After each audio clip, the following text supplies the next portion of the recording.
बेंगलोर महामार्गावर इंदोली फाट्याजवळ भीषण गोळीबार.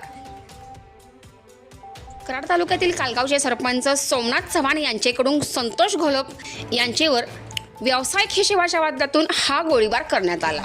नमस्कार, मी संतोषी जगदाळे आणि आपण पाहत आहात सतर्क न्यूज.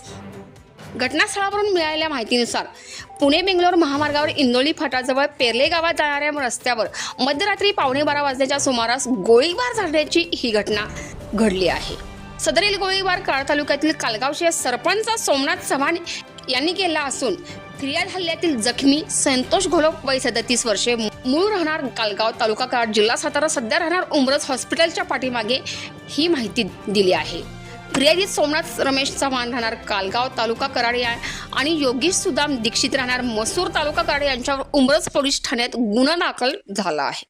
पोलिसांनी दिलेल्या माहितीनुसार दिनांक 17/7/2026 रोजी रात्री 11:45 वाजण्याच्या सुमारास पेरले गावच्या हद्दीत इंदोली ब्रिज जवळील पाणंद रस्त्यावर सोमनाथ चव्हाण संतोष घोलप याला फोन करून पैशाचा व्यवहार मिटवू याकरिता बोलावून घेतले होते. यावेळी सोमनाथ व त्याच्यासोबतचे योगेश दीक्षित याने शिवीगाळ करून धमकावून सोमनाथ याने त्याचे फॉर्च्युनर कारमधून पिस्तूल काढून संतोषला जीवे ठार मारण्याच्या हेतूने 2 राऊंड फायर केले असल्याचे या फिर्यादीत म्हटले आहे.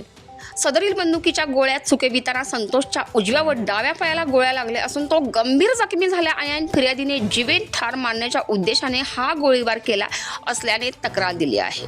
जखमी संतोष घोलप यांच्यावर खाजगी रुग्णालयात उपचार सुरू असल्याची माहिती देण्यात येत आहे. तर अधिक तपास सहाय्यक पोलीस निरीक्षक पंकज पवार करत आहेत. आणि या संपूर्ण रिपोर्टसह सतर्क न्यूजसाठी संतोषी जगदाळे, उमरज.